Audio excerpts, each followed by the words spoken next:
Hare Krishna everyone, we're continuing to read the Bhagavad Gita as it is, the book by His Divine Grace, Srila Abhaycharanaravinda Bhaktivedanta Swami Prabhupada, Chapter 3, Karma Yoga, Text 1.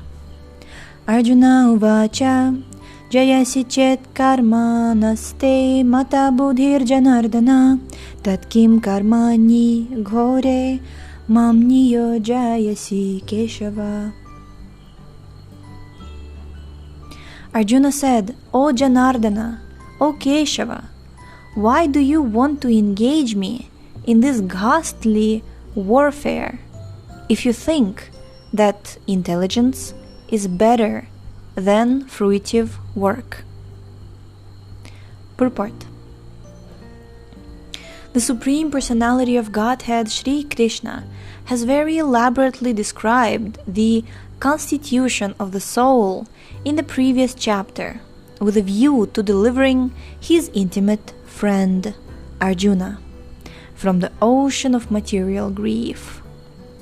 And the path of liberation has been recommended, Buddhi Yoga, or Krishna consciousness. Sometimes Krishna consciousness is misunderstood to be inertia, and one with such a misunderstanding often withdraws to a secluded place to become fully Krishna conscious by chanting the holy name of Lord Krishna. But without being trained in the philosophy of Krishna consciousness, it is not advisable to chant the holy name of Krishna in a secluded place, where one may acquire only cheap adoration from the innocent public. Arjuna also thought of Krishna consciousness, or Buddhi Yoga, or intelligence in spiritual advancement of knowledge, as something like retirement from active life and the practice of penance and austerity at a secluded place. In other words, he wanted to skillfully avoid the fighting by using Krishna consciousness as an excuse. But as a sincere student, he placed the matter before his master and questioned Krishna as to his best course of action. In answer, Lord Krishna elaborately explained Karma Yoga, or work in Krishna consciousness, in this third chapter. Text 2. Vyamishreneva vakyena buddhim mohaya sivame tadekam vada nishchitya yena shreyoham apnuyam. My intelligence is bewildered by your equivocal instructions. Therefore, please tell me decisively which will be most beneficial for me. Purport.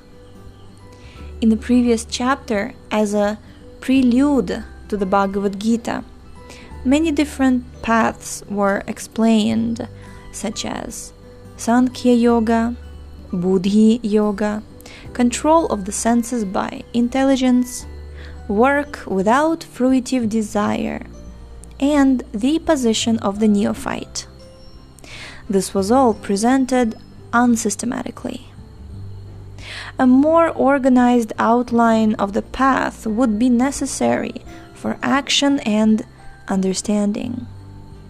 Arjuna, therefore, wanted to clear up these apparently confusing matters so that any common man could accept them without misinterpretation.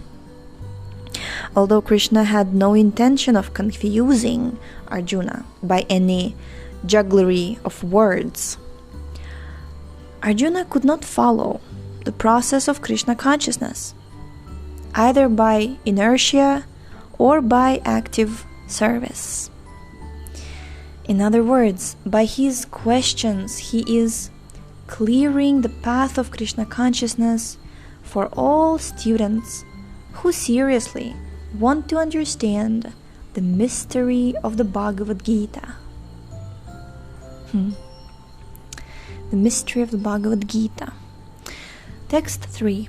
Shri Bhagavan Uvacha Lokesmin dvividha nishtha pura prokta maya nagha jnana yogena sankhyanam karma yogena yoginam.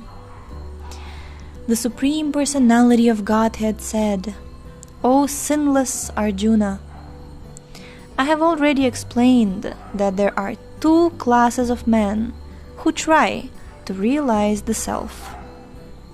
Some are inclined to understand it by empirical, philosophical speculation, and others by devotional service. Purport. In the second chapter, verse 39, the Lord explained two kinds of procedures, namely Sankhya Yoga and Karma Yoga, or Buddhi Yoga. In this verse, the Lord explains the same more clearly.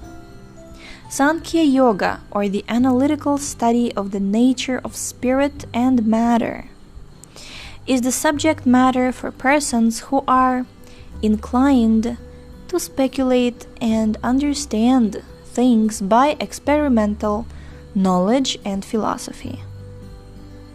The other class of men work in Krishna consciousness, as it is explained in the 61st verse of the second chapter.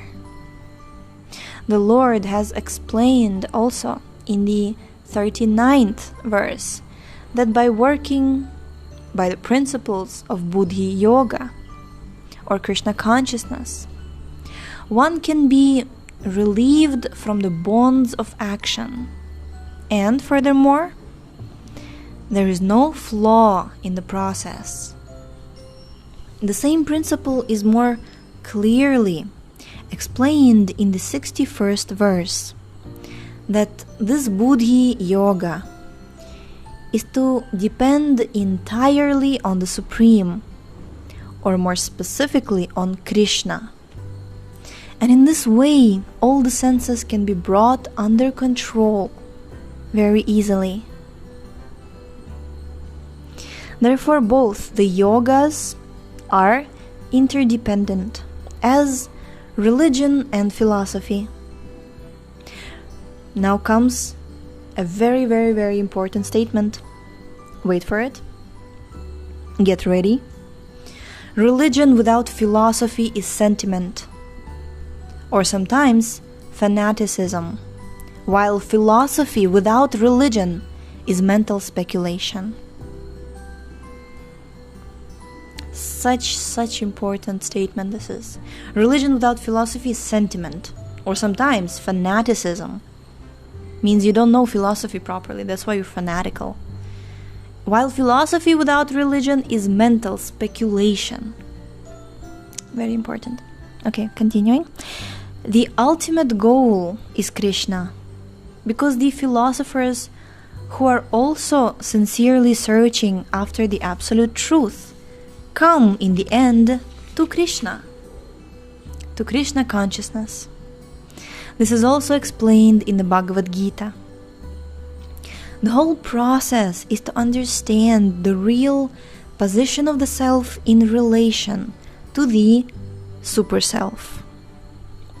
The indirect process is philosophical speculation, by which gradually one may come to the point of Krishna consciousness.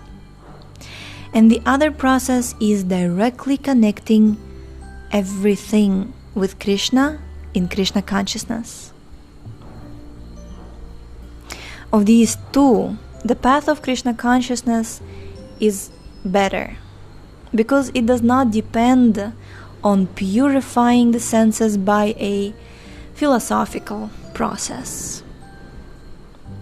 Krishna consciousness is itself the purifying process, and by the direct method of devotional service, It is simultaneously easy and sublime.